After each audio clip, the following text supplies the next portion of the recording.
Hello, everybody. My name is Christopher Egan, and today I want to talk to you about the Sustainable Groundwater Management Act and the process of implementing some of the requirements given the 20-year timeline. Just a little bit of background. So in California, nearly 40% of the water we use comes from groundwater.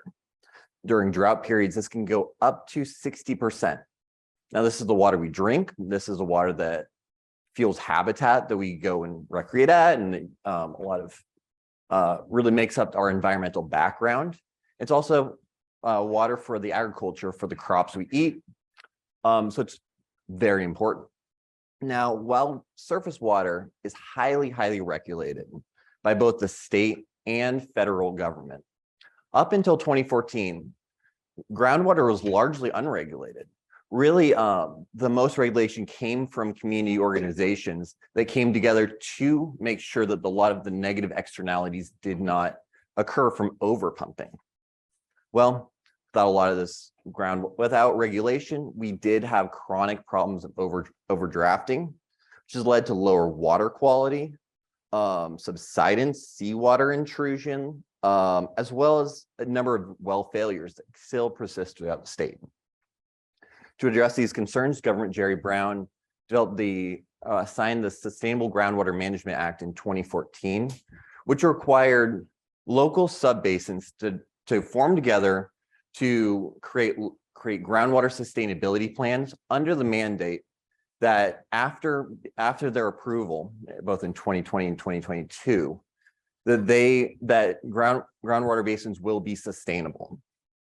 Now, I was really curious about kind of what the experience of those leaders who have been tasked with both developing these organizations, bringing stakeholders together in order to create these plans, and how they've really navigated, frankly, a complicated public policy problem. So all right. To explore that, I asked, what are the key factors that impact SGMA's implementation? To do that, I conducted a literature review with legal analyses, surveys, and empirical case studies. And I interviewed 6 groundwater professionals who are really regarded in the field and really are considered leaders within that space. After conducting this research, I identified 5 key factors that impacts SGMA's implementation. One is the quality of stakeholder engagement. SGMA requires a unique governance model where instead of a democratically elected local government system that we're used to, essentially the board-based system made up of local groundwater users and stakeholders. So in order to really engage these people, bring them in and develop a plan, within a frankly very tight timeline, they've really needed to explore a number of options and really keep people engaged in the process. GSA groundwater sustainability agencies' size and scale is really critical. Now, if a subbasin is too small, oftentimes they end up feeling underfunded and also doing duplicate work, right? If they and there's the subbasin next to them, both have to contract, contractors, do the measurements, and bring stakeholders together for their own plans. There's significant duplication of work. Conversely, if it's too big, right, if it's the entire basin, it's really difficult to bring all those stakeholders together and get them to agree on one plan, especially when they come from divergent positions. Funding available and sources. So, really at the beginning of this process, there was significant seed money available to these GSAs. And yet over time that has dried up, especially as the process has gotten more expensive, with more and more groundwater projects being implemented. Now, a lot of groundwater agencies really are relying on, uncommon grants, are really cash strapped when it comes to staffing, and also are issuing fees to local groundwater users, which is necessary, but at a certain point, it really goes against the effort to bring people together and get them to control their groundwater. The 20-year timeline. So SGMA was first implemented in 2014. By 2016, groundwater agencies needed to create their own agencies. By 2020, they needed to develop a plan that brings everybody together, oftentimes from very different positions, very different historical uses of groundwater, oftentimes people who have sued each other. And so, working under that timeline to bring those people together, hit these milestones, and then, within 20 years, meet groundwater sustainability is really challenging. And then inter-basin partnerships.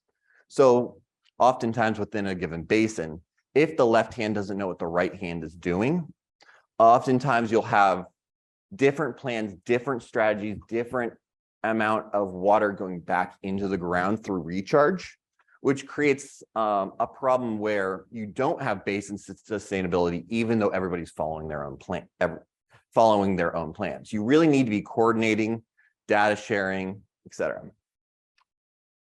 So after talking to a number of professionals and working through this process, I developed a number of recommendations, both for GSA leaders and policymakers. I recommend that they improve outreach through traditional and non-traditional mechanisms, really engaging with associations, as well as doing all the traditional mailers or bringing people together through community meetings. Demonstrate effectiveness through projects. A lot of the time, people don't understand why groundwater recharge is really important until you show them. And the more a GSA does a project and creates a system for measuring banking, the more the private sector can duplicate it, which is really critical towards long-term sustainability. And then, funding is and will always be a problem for GSAs. I recommend they use their collective action through organizations like AQUA and NAQUA to develop a 2024 bond measure that guarantees that they have financing for long-term projects. Oh. And then for policy and regulators, I recommend that they increase the amount of state funding for groundwater projects and staffing, increase technical support, really have people in the room that can provide technical expertise and also legal expertise, and then provide and improve and build above ground storage infrastructure to reduce the demand on groundwater, and also provide additional water resources to be put back into the ground, because groundwater basins are the best form of water storage. But people in this room are largely not groundwater professionals. They'll probably not be engaged in a GSA anytime soon. So I thought it was important to have a few public policy takeaways that we can all engage with, right? Really prioritizing outreach and engagement is critical, especially as processes become more and more collaborative. Embrace collaborative processes, bring stakeholders together who do not historically talk to each other, and really push them to enter from a broad, holistic perspective and a less positional perspective. Critically consider scale and footprint. How big do our organizations need to be? And where does one organization end and the other begin? And how can you improve interaction between those two? And then really think about your timelines and how much time you have to meet certain goals impacts your options when you go about implementation. I think for everybody in this room, climate change will really impact the how your timeline goes and your ability to meet key milestones. And so really entering that into the calculus is important. All right, thank you. All right.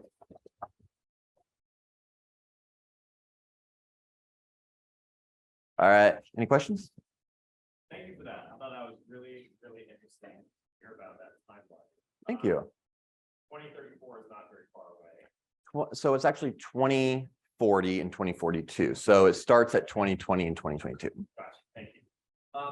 how many jurisdictions are there across the state that would manage this? Is it about one per county, or are we talking like thousands of special districts? So YOLO, we don't really think about it through the county lens, it's through the basin lens. Oftentimes there's 1 to probably 3 per basin. But a lot of the basins have chosen to collaborate. So I don't right now have a number for you, but if I was going to guess, it's between the 20 and 30 range. Oh, thank you. So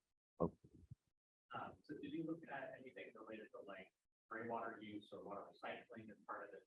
Were there any recommendations interview or anything about that? Yeah. And so this is probably where I recommend to the people who are going to do this next year.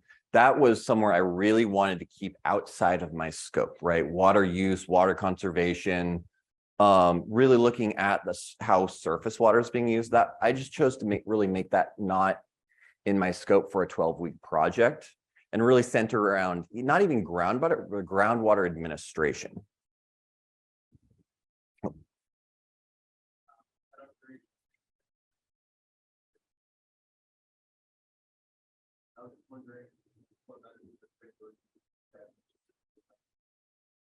Yeah, so both for finding interviews or developing the questions? Yeah. So with developing the questions, I really tried to think about a lot of the implementation stuff we talked about probably in 220. And really think about kind of what are the factors that really zoning in on questions around implementation and about organizational like structure. Really, I think that was an important thing. And I worked with my my advisor, Ted Lasher, very closely on developing questions. Nope, Sarah? I was wondering, what sense of how the organization, are there certain basins that are really doing a great job and others that are struggling? Yeah, so I have a good sense of kind of what I've been told, right? And so, 6 interviews, you kind of get a certain snapshot. Where I see there's significant struggling is around financing. Everybody is trying to secure long-term financing. And the other challenge is drought. The drought has really, in Colusa County, I think there's 20% of the rice they had, during non-drought years, right? And so there's significant fallowing. The goal, especially in these Central Valley basins, is to limit the amount of fallowing as much as they can. And so the way you do that is you put as much water in the ground as possible when there's a wet year. And just the length and severity of the drought has just completely made that almost impossible. Thank you. It's a very interesting presentation. I will again preface by saying I know nothing about gunpowder. Yeah. But as you talk, if you could reflect on, there's a tension here between your 2 recommendations, right? That's exacerbated by the drought. There's this need for collaborative engagement and outreach, and then this ticking clock. Yep. Climate change and the drought. And I'm wondering how you wrestle with these tensions with your recommendations.